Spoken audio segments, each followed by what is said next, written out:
चलो बच्चों ये क्वेश्चन देखते हैं। इसमें बोला जा रहा है कि a building construction work can be अच्छा, अब building construction work can be completed by two missions A and B together in 22.5, मतलब 45/2 डेज है ना, 45/2 days. Mission A alone can complete the construction work in 24 days, less than Mission B alone, then the Mission A alone will complete the construction work in। देखो ये थोड़ा सा different type का question पूछा है, but अगर मैं ध्यान से सोचूं तो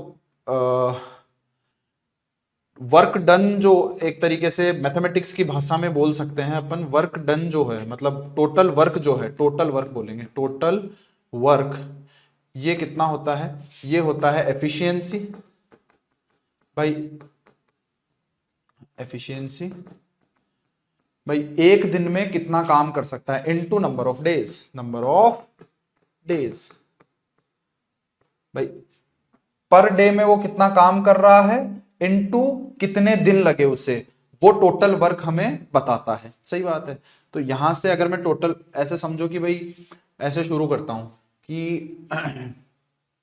ए एंड बी टुगेदर, तो ए और बी मिलकर के जो है वो 22.5 दिन में, तो टोटल नंबर ऑफ डेज क्या होगा, total work upon efficiency, total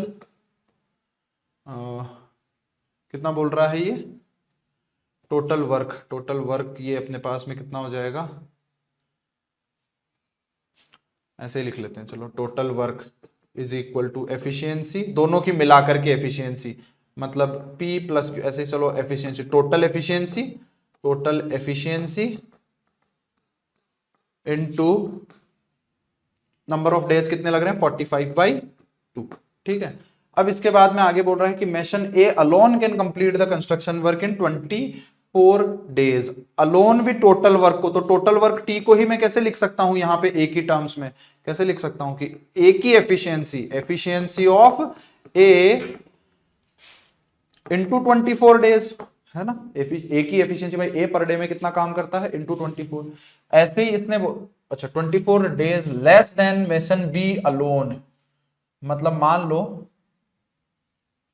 less than, तो बी की अगर मैं या फिर ए की अगर मैं नंबर ऑफ डेज अगर एक्स मान लेता हूं, ए के अगर नंबर ऑफ डेज एक्स मान लेता हूं, तो बी के कितने आएंगे x प्लस 24 डेज लगेंगे, इसको x प्लस 24 डेज लगेंगे, ऐसा ही बोला होगा ना, mason A alone can complete the construction work in 24 days less than mason B alone, है ना। तो यहां पे टोटल वर्क कितना है, यहां पे total work efficiency of A into कितना आ जाएगा, ए की नंबर ऑफ डेज x, और इसी टोटल वर्क को मैं efficiency of B into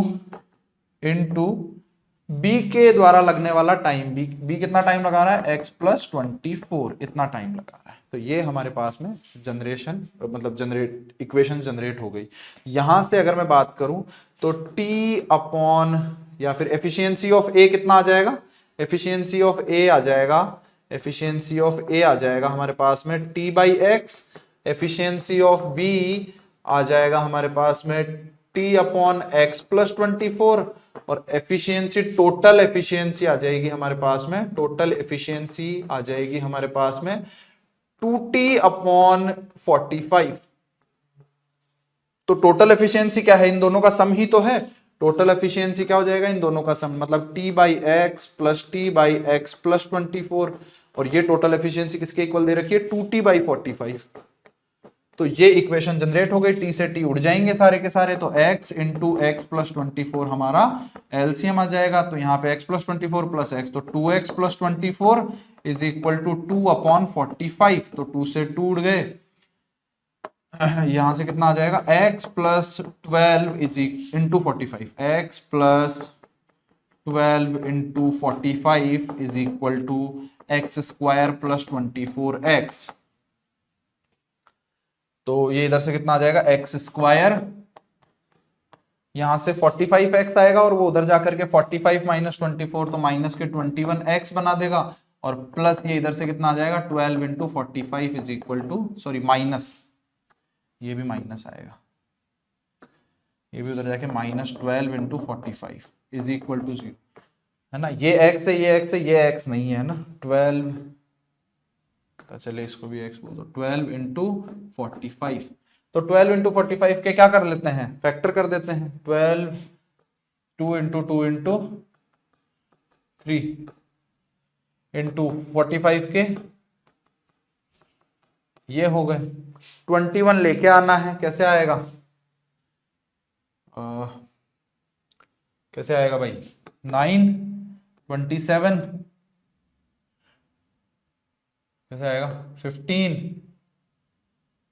15 into 4 60, नहीं ऐसे भी नहीं आएगा। और क्या क्या कर सकते हैं, 9 इंटू 4 36 माइनस 15 कितना आ जाएगा, 21, सही बात है। 36 और 15 में फैक्टर कर देते हैं, तो x minus 36 into x plus 15 is equal to 0। तो यहां से x की वैल्यू कितनी आ गई, 36। मतलब a को कितना टाइम लगेगा, क्योंकि a के ही नंबर ऑफ डेज हमने x माने थे, तो a को हमें टाइम बता रहे हैं हम 36 डेज। क्या पूछ रहा है, ए अलोन, तो 36 हमारा आंसर आ जाएगा, फोर्थ ऑप्शन है। और बी का पूछता तो 36 प्लस 24। ठीक है बच्चों।